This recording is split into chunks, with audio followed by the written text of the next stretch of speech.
Hello friends, कैसे हैं आप। मैं गौरव शर्मा एक बार फिर आपके अपने यूट्यूब चैनल सही सोच में स्वागत करता हूं। जैसे कि आप जानते हैं कि नया सेशन 10th क्लास का 12th का स्टार्ट हो गया।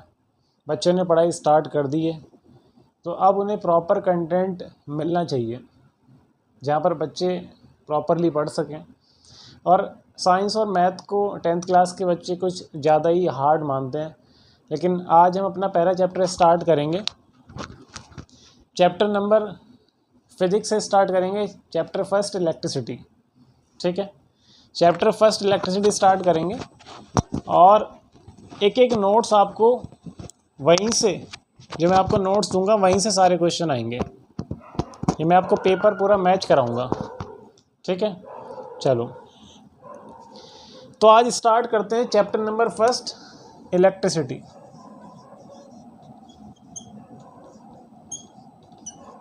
Chapter number first electricity chapter start करते हैं बेटा, ठीक है। Chapter number first electricity. तो पहले बात करते हैं कि इलेक्ट्रिसिटी है क्या। पहले तो पता होना चाहिए ना भाई इलेक्ट्रिसिटी क्या है। तो इलेक्ट्रिसिटी, कई बच्चे बोलते हैं इलेक्ट्रिसिटी का मतलब करंट होता है। तो इलेक्ट्रिसिटी का मतलब करंट नहीं होता। इलेक्ट्रिसिटी क्या है? एक टाइप ऑफ ब्रांच है। इलेक्ट्रिसिटी क्या है बेटा? टाइप ऑफ ब्रांच है जिसके अंदर हम स्टडी करते हैं चार्ज या फिर करंट के बारे में। इलेक्ट्रिसिटी क्या है बेटा? It is a branch in which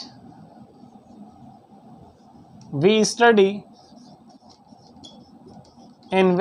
study about current, ठीक है। इलेक्ट्रिसिटी टाइप ऑफ ब्रांच है जिसके अंदर हम किसके बारे में स्टडी करेंगे? करंट के बारे में या फिर चार्ज के बारे में स्टडी करते हैं, ठीक है। अब चार्ज एक वर्ड आया है इसमें कि करंट या फिर चार्ज के बारे में स्टडी करेंगे। तो करंट जो बनता है वो चार्ज के फ्लो करने की वजह से, मतलब इलेक्ट्रॉन्स के फ्लो करने की वजह से बनता है। तो हम पढ़ेंगे वैसे चार्ज है क्या, पहले चार्ज पता होना चाहिए। तो चार्ज हेडिंग डाल लो बेटा, चार्ज क्या है।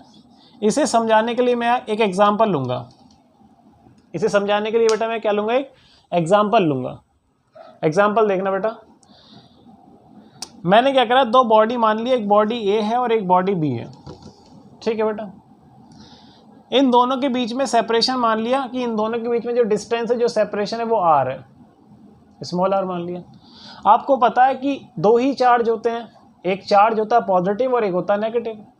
मान लेता हूं मैं इस बॉडी का पॉजिटिव चार्ज, कि इस बॉडी का मैंने पॉजिटिव चार्ज लिया और इस बॉडी का भी मैंने क्या लिया? पॉजिटिव चार्ज लिया, ठीक है। इस ए बॉडी का पॉजिटिव चार्ज लिया, इस बी बॉडी का पॉजिटिव चार्ज लिया और इन दोनों बॉडी के बीच में एक सेपरेशन था आर। अगर कभी भी सेम चार्ज आपस में क्लोज आते हैं तो उनके बीच में एक फोर्स लगेगी और वो कौन सी फोर्स होगी? Repulsive force. कौन सी फोर्स लगेगी बेटा? Repulsive force. अगर मैं कभी भी दो सेम चार्ज को पास लाना चाहूंगा तो वो कभी पास नहीं आएंगे, उनके बीच में क्या लगेगी? रिपल्सिव फोर्स लगेगी। अब ये दोनों पॉजिटिव हैं, हो सकता है कि दोनों के दोनों नेगेटिव हो, तब भी इनके बीच में कौन सी फोर्स लगेगी? रिपल्सिव फोर्स लगेगी, ठीक है। हम चार्ज की डेफिनेशन बनाएंगे इससे, ध्यान समझना। अब मैं क्या करता हूं, ध्यान से देखना बेटा। अब मैंने क्या करा, एक बॉडी का लिया पॉजिटिव चार्ज और एक बॉडी का लिया नेगेटिव चार्ज और इनके बीच में सेपरेशन मान लिया क्या? आर, ठीक है।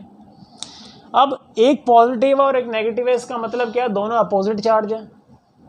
तो जब भी अपोजिट चार्ज होंगे तो उनके बीच में एक फोर्स लगेगी और वो फोर्स कौन सी होती है बेटा? Attractive force. कौन सी फोर्स होती है? Attractive force. कौन सी फोर्स होती है बेटा? Attractive force. यहीं से चार्ज की डेफिनेशन बनी है, यहीं से चार्ज की डेफिनेशन बनी है, ध्यान सुनना। चार्ज किसी भी बॉडी की प्रॉपर्टी होती है कि वो किसी दूसरी बॉडी पर या तो अट्रैक्टिव फोर्स लगाए या फिर रिपल्सिव फोर्स लगाए। ये डिपेंड करता है मैग्नीट्यूड पर। जैसे मैं आपसे बोलूं कि भाई ये इन दोनों के बीच में क्या लगेगी? अट्रैक्टिव फोर्स लगेगी। अब आप कहोगे सर ये लगाएगा अट्रैक्टिव फोर्स या ये लगाएगा? तो डिपेंड करेगा कि किसका मैग्नीट्यूड ज़्यादा है, किसकी वैल्यू ज़्यादा है। लेकिन ये श्योर है कि इनके बीच में अट्रैक्टिव फोर्स लगेगी। ये श्योर है कि इनके बीच में रिपल्सिव फोर्स लगेगी अगर दोनों सेम चार्ज है। क्लियर है इतनी बात? तो चार्ज की डेफिनेशन अब देखो यहीं से बनती है, चार्ज की डेफिनेशन यहीं से बनती है, ध्यान सुनना। चार्ज किसी भी बॉडी की प्रॉपर्टी है कि वो किसी दूसरी बॉडी पर या तो फोर्स ऑफ अट्रैक्शन लगा रहा हो या फिर फोर्स ऑफ रिपल्शन लगा रहा हो। यही तो हो रहा है भाई, positive positive repulsive force, positive negative attractive force. ये उन बॉडी की तो प्रॉपर्टी हो रही है, उन बॉडी के अंदर ही है कि अगर दोनों सेम चार्ज है तो उनके बीच में रिपल्सिव फोर्स लगेगी और दोनों अपोजिट चार्ज है तो उनके बीच में अट्रैक्टिव फोर्स लगेगी। तो डेफिनेशन लिखते हैं, ध्यान से लिखना बेटा। Charge, it is the property of any body due to which it exert a force of attraction और रिपल्शन।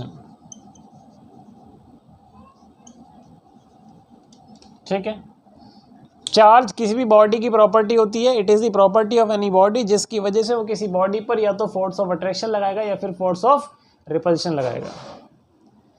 क्लियर है इतनी बात? क्लियर है, क्लियर है, क्लियर है, अच्छे से क्लियर है, बहुत अच्छे। एसआई यूनिट ऑफ चार्ज क्या होती है? SI unit, SI unit, SI unit, SI unit of charge is coulomb. SI unit of charge, SI unit of charge is coulomb. COULOMB, coulomb, capital C से denote करते हैं इसे। SI unit of charge is coulomb। इतनी बात clear है? एक बार पूरा rewind करो, पूरा रिवाइंड करो, एक बार रिवाइंड करो। क्या था? चार्ज किसी बॉडी की प्रॉपर्टी होती है कि किसी दूसरे बॉडी पर या तो फोर्स ऑफ अट्रैक्शन लगाएगा या फिर फोर्स ऑफ रिपल्शन लगाएगा, डिपेंड करेगा कि किसका मैग्नीट्यूड ज़्यादा है किसका कम है। ऐसा unit of charge is coulomb, capital C से डिनोट करते हैं। इतनी बात क्लियर है? हेडिंग डाल के डेफिनेशन लिख लो। अब बात करता हूं मैं, एक क्वेश्चन बहुत बार पूछा, बोर्ड में भी कई बार आया हुआ है। क्वेश्चन ये कहता है,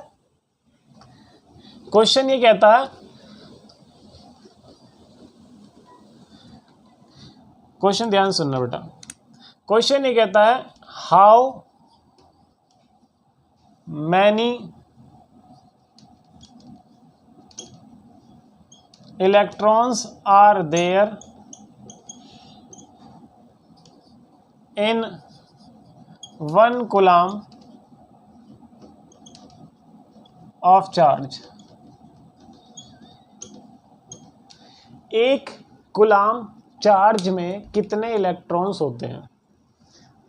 एक कूलम्ब चार्ज में कितने इलेक्ट्रॉन्स होते हैं ये पता करना है। ध्यान समझना बेटा, क्वेश्चन 2 मार्क्स में आ जाएगा या फिर अगर डायरेक्ट भी पूछ सकता है, जो 1 मार्क्स वाले क्वेश्चन होते हैं तो उसमें ऑप्शन में डायरेक्ट भी याद रखना है और कैसे आया ये भी याद रखना है, सॉल्यूशन भी आना चाहिए। देखो बेटा ध्यान से देखना, हम सबको पता है कि एक इलेक्ट्रॉन पे कितना चार्ज होता है, सबको पता है। 9th में नहीं पता, एक बार ध्यान से देखना। 1 इलेक्ट्रॉन हैव चार्ज कितना होता है बेटा? 1.6 इंटू 10⁻⁻19 कूलम्ब, हाँ या ना? 9th क्लास में आपने पढ़ा होगा केमिस्ट्री के अंदर कि एक इलेक्ट्रॉन पे कितना चार्ज होता है? 1.6 इंटू 10⁻⁻19 इलेक्ट्रॉन्स। एक इलेक्ट्रॉन पे इतना कूलम्ब होता है, ठीक है। 1 electron have charge 1.6 into 10⁻⁻19 coulomb. इतनी बात क्लियर है? मुझे 1 कूलम्ब के अंदर इलेक्ट्रॉन बताने हैं, ध्यान से देखना। 1 electron have charge equal to 1.6 into 10⁻⁻19 into में 1 कूलम्ब। इस पर कोई फर्क पड़ेगा? मैंने क्या करा, जो कूलम्ब था उसे 1 कूलम्ब लिख दिया, क्योंकि मुझे 1 कूलम्ब में पता करना है कितने इलेक्ट्रॉन्स हैं। ये चीज़ मल्टीप्लाई में नीचे जाके किस में आ जाएगी अगर मैं इक्वल टू किधर लाऊंगा? डिवाइड में। देखो 1 upon 1.6 into 10⁻⁻19 electron equal to 1 coulomb, हाँ या ना? ये मल्टीप्लाई में था, इसे नीचे ले गए तो डिवाइड में आ गया, ये 1 था ही 1 ये रहा ऊपर, और ये इलेक्ट्रॉन्स निकल रहे हैं। 10 की पावर -19 ऊपर जाके 10 की पावर +19 बन जाएगा, 10 की पावर +19 बन गया, और ये 1.6 है, 1.6। इसका अगर मैं पॉइंट हटाऊंगा तो ऊपर एक जीरो और ऐड हो जाएगी, इसका मतलब मैं लिख सकता हूँ 10 की पावर 20, और नीचे बच गया कितना 16 इलेक्ट्रॉन्स इक्वल टू 1 कूलम। इतनी बात क्लियर है बेटा। 10 की पावर -19 ऊपर जाएगा +19, 1 पॉइंट हटाऊंगा ऊपर एक और जीरो ऐड हो जाएगी, तो 19 और एक जीरो कितनी होगी 20 जीरो। इस 20 में से मैं 2 जीरो बाहर निकाल रहा हूँ, ध्यान से देखना, इधर देखना बेटा। 10 की पावर 2 मैंने बाहर निकाल लिया, मतलब 100, और अगर 10 की पावर 2 मैंने बाहर निकालेगा 10 की पावर 20 में से, तो 10 की पावर 18 बचेगा, और अपॉन में क्या है बेटा 16 है। ये चल रहे हैं इलेक्ट्रॉन्स किस में 1 कूलम में, सही बात है। इसे कैंसिल करो, 4 4 से 16, और 4 से इसे टाइम करोगे तो 25 आएगा, 25 को 4 टाइम कैंसिल करोगे तो ये आएगा बेटा 6.25 इंटू 10 की power 18 electrons equal to 1 coulomb. एक कूलम के अंदर कितने इलेक्ट्रॉन्स होते हैं बेटा 6.25 इंटू 10 की पावर 18 इलेक्ट्रॉन्स होते हैं। चैनल को किसी ने सब्सक्राइब ना किया हो, चैनल को सब्सक्राइब कर लो। एक टॉपिक मैं आपको यहाँ कराऊंगा, कहीं भी जाने की ज़रूरत नहीं है, एक क्वेश्चन यहीं कराऊंगा, ठीक है। वीडियो अच्छी लगे तो लाइक करना, शेयर करो जितना हो सके, और किसी ने अगर चैनल को सब्सक्राइब ना किया हो तो प्लीज़ चैनल को सब्सक्राइब कर लो। चैनल का नाम आपको बताइए, सही सोच, ठीक है। जितना हो सके वीडियो उतनी शेयर करो। आज हमने जो पढ़ा है वो हमने क्या पढ़ा है कि इलेक्ट्रिसिटी क्या होती है। इलेक्ट्रिसिटी क्या है, एक टाइप की ब्रांच है जिसके अंदर हम किसके बारे में पढ़ेंगे, करंट या फिर चार्ज के बारे में पढ़ेंगे। फिर हमने पढ़ा चार्ज क्या होता है, तो चार्ज किसी बॉडी की प्रॉपर्टी होती है, किसी दूसरे बॉडी पर या तो फोर्स ऑफ अट्रैक्शन लगाएगा या फिर फोर्स ऑफ रिपल्शन लगाता है। चार्ज की ऐसा यूनिट पढ़ी हमने क्या होती है, कूलम, और उसके बाद हमने क्या करा है, एक क्वेश्चन करा है कि एक कूलम के अंदर कितने इलेक्ट्रॉन्स होते हैं, ठीक है। तो आज के लिए यहीं स्टॉप करते हैं, नेक्स्ट वीडियो इससे नेक्स्ट टॉपिक की होगी। फिर आपसे बोलूँगा चैनल को अगर किसी ने सब्सक्राइब नहीं किया तो चैनल को सब्सक्राइब कर लो, ताकि जब मैं वीडियो अपलोड करूँ तो आपके पास उसका नोटिफिकेशन पहुँच जाए। वीडियो को शेयर करना और लाइक करना अगर अच्छे लगे हो, और किसी भी टॉपिक पर अगर कोई भी प्रॉब्लम हो तो आप कमेंट कर सकते हो।